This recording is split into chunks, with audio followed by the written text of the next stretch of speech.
Okay, well, we've already done Mabel. Yup. Ford? Stanford, Philbrook Pines. Okay, that's interesting. Finger donor. Okay, alright.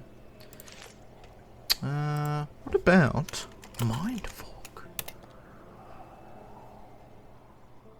Not the same. Of course we are, because you're special and I'm special. We're not special! Don't you get it? We'll never be one of them. We're freaks. You're not special, Boot.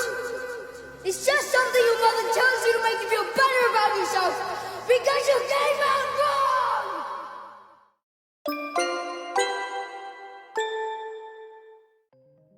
Welcome to Mindfork, where we feed off the readily rising angst of a fictional triangle.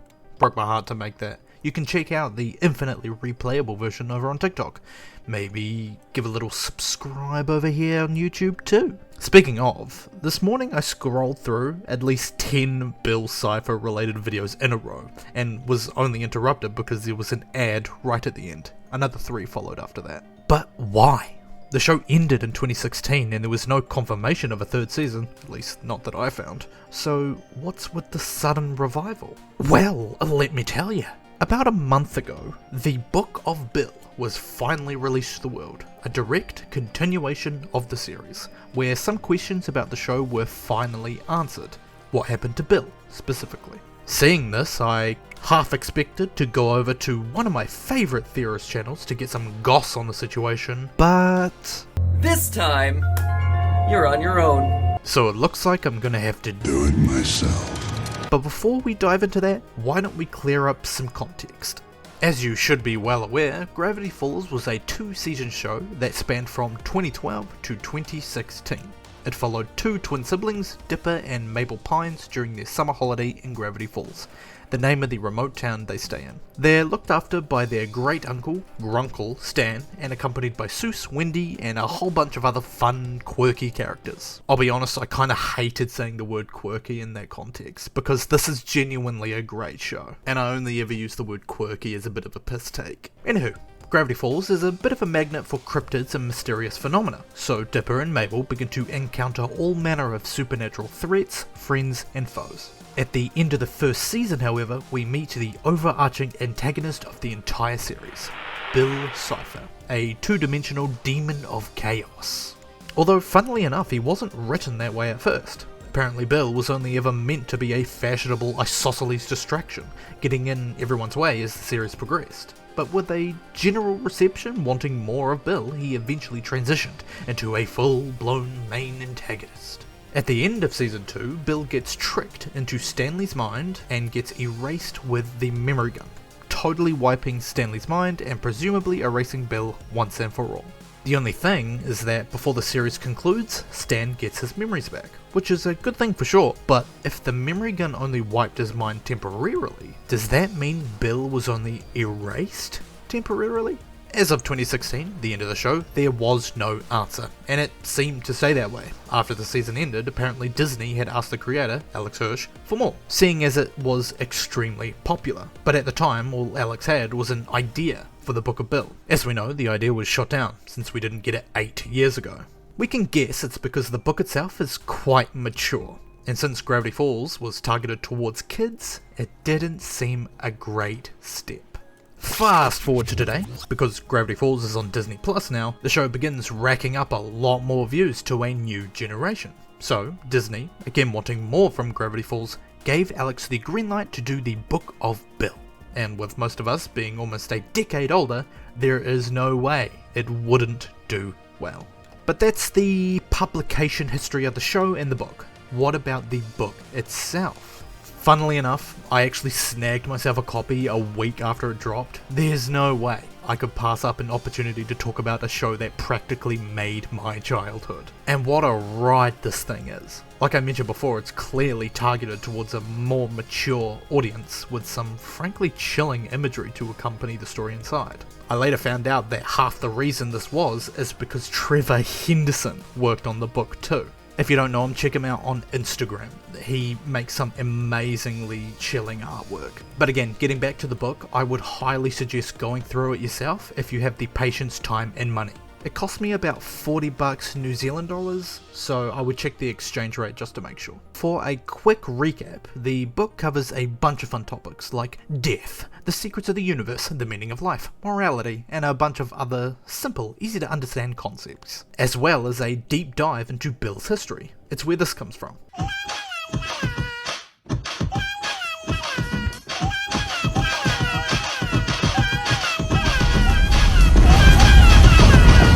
In the book, he tells us that despite being a two-dimensional entity, he could see through into the third dimension. And in an attempt to show everyone what they were missing, everyone being the people in his home dimension, he accidentally ended up destroying it. Now, there's no clear explanation as to why or how this happened. We'll actually get into the how a bit later, since even Bill himself is a little fuzzy on the details. But either way, after leaving the ashes of his home, he invaded a new dimension called the Nightmare Realm, where he made friends and pillaged, pilfered, and painfully put down anything that got in his way. Or didn't get in his way. There was really no scope of what couldn't be affected by their path of destruction. And this lasted a while, until the edge of reality started to catch up to him, and where he decided to move into another reality. Our reality. And I guess that's why he was so dead set on taking over the world. He does seem like a bit of an unreliable narrator though, so do with that information what you will. Anywho, the extra details we get about Bill is interesting in itself. What I want to draw attention to, and what the internet has really been fussing over, is what isn't written in the book. Look at the fine text of one of the pages and you'll eventually see a website. This is not a website, .com. Follow that website and you're taken to a blank page with a text bar in the middle. But no password. Damn.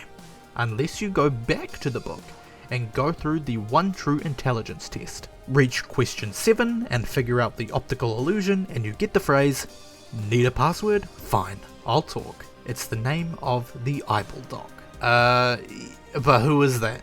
Well, go back a few pages and you're met with a couple of excerpts from The Great Gatsby. I know, super random. But yes, there's 5 uninterrupted pages of The Great Gatsby just chilling in the middle of this book. Anyway, read a little of it and you'll realize that the eyeball dog is T.J. Eckelberg, a doctor with eyes that are described in great detail for a whole paragraph. Type it into the website and you're met with a countdown. Or you were.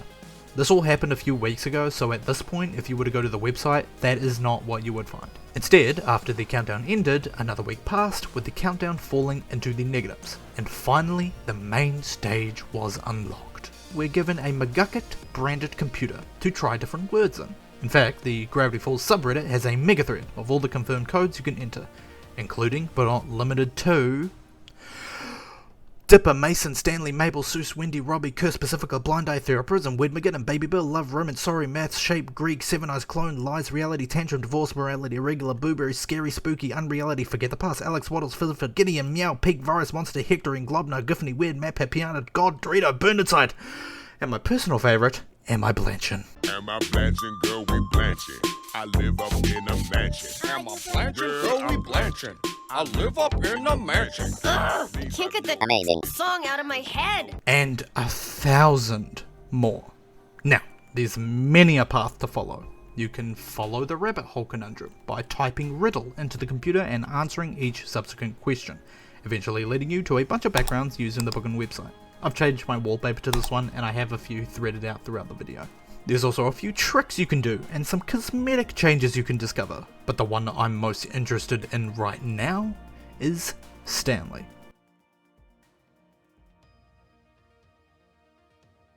Okay, maybe not this one. Or this one. Or this one. God damn, or this one. Jesus Christ, hang on. Here we go. Click through enough of them and you'll eventually reach an odd one right at the very bottom. How he beat me. Presumably this is Bill Cipher talking. Click on it and it says, he did it. I'm still here, sucker. But Mindfork, I hear you all say in unison. This isn't particularly interesting. Sure, it sheds some light on a character, but nothing here is particularly eye-catching. And to that I say, nay, fine fellow. Or, less likely, fellowette. I know my audience is only like 4 girls here. How does YouTube know that, by the way? Beside the point. Click it again, and you'll see the same message. But click it again, and you'll get something different. Look, the gambler got a lucky break, alright? A lifelong loser was due for one freak loyal flush. What does it mean? Nothing. Less than nothing. Not even worth thinking about. And by now, I'm sure you get the message. Click it again. What more do you want me to say? That a guy who once tried to eat the decorative potpourri out of the bowl in the bank outsmarted me? Please. Goofus was just following Galleon's lead. It was Six's plan. PTSD Barnum is just a side character, a resume-inflating, cheap trick-loving, past-denying, overgrown child protected from failure only by a force field of denial and shamelessness. Sixer ate Stanley's potential in the womb, and the only thing interesting that ever happened to him started when I entered his head. End of story, period. And I have nothing more to say about it. And then the guy goes radio silent. For a while.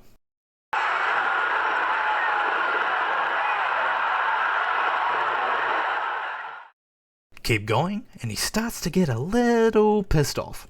Okay, I see what's happening here. You're just like those preachy, infantilizing automatons at Therapism, who are so obsessed with getting me to talk about my feelings. You think you can get a rise out of me? Try. I dare you. I dare you. And then? Keep clicking. See what happens. I can outlast you, pal. Do you realize who you're stepping to here? I'm literally insane. Try it. Keep trying it. I've got forever. Let's go. Come on, go. Keep clicking. Keep doing it. I love it. Is that all you got? And finally, the dam breaks.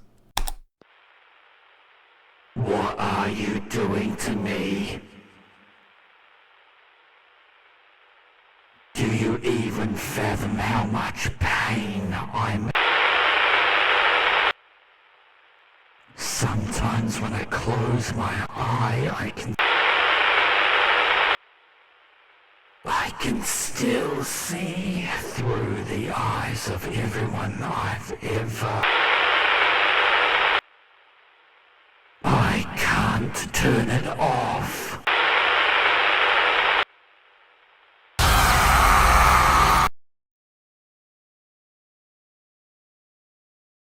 Stanley Pines, the conman clown, always dragged his family down. One mistake, disowned, denied.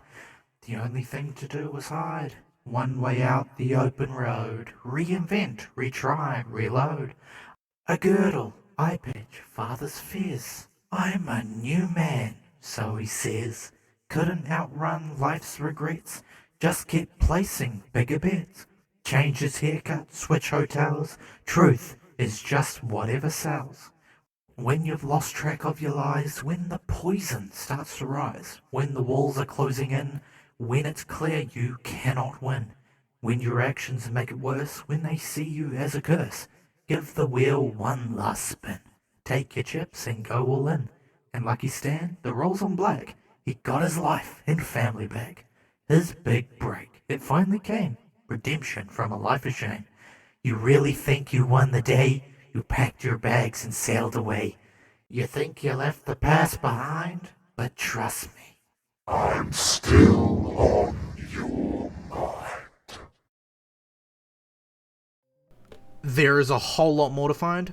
Go for it yourself. I won't spoil anything else. So for now, let's do some actual theorizing, when we'll start with the largest overarching question: what actually happened to Bill? In the book, it's clear that Bill himself is in denial over what happened. The large section of static explaining the destruction of his home dimension doesn't cut off the whole story, particularly the points where he says, "so much blood," and "my hands are shaking as I realise I could never undo the..." There is clear and obvious regret in those words.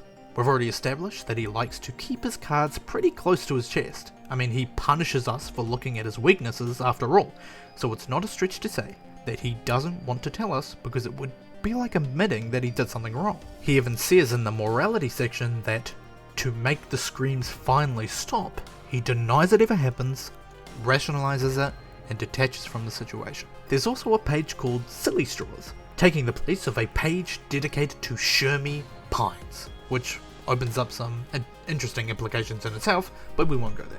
Filled with quite a few coded messages, we have some additional context on the early days of Bill Cipher the Science Guy. The green straw translates to eye doctor of a different kind who wants to make his patient blind.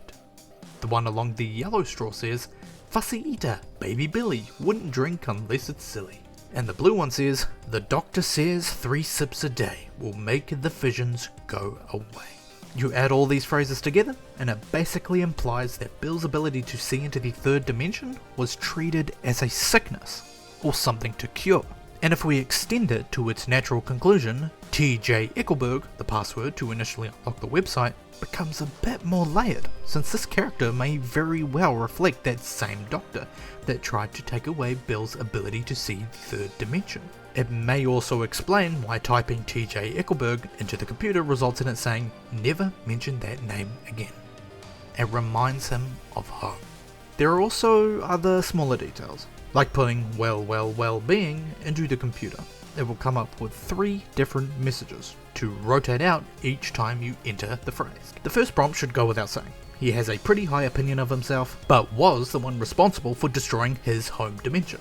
The second takes a little bit of explaining. The red and blue triangles Bill draws are his parents. To confirm this, we jump back to a puzzle in the book that results in the following rhyme. His dimension now deceased, Scalene and Euclid rest in peace. You type those into the computer and both times it will come back with life form not found, confirming that Scalene and Euclid are entities of some kind. If you then put Vallis Cineris, translated to Valley of Ashes, into the computer, you get a strange image. Baby Bill being held by his parents, but they're covered in static and a voice repeats, "Why did you do it?"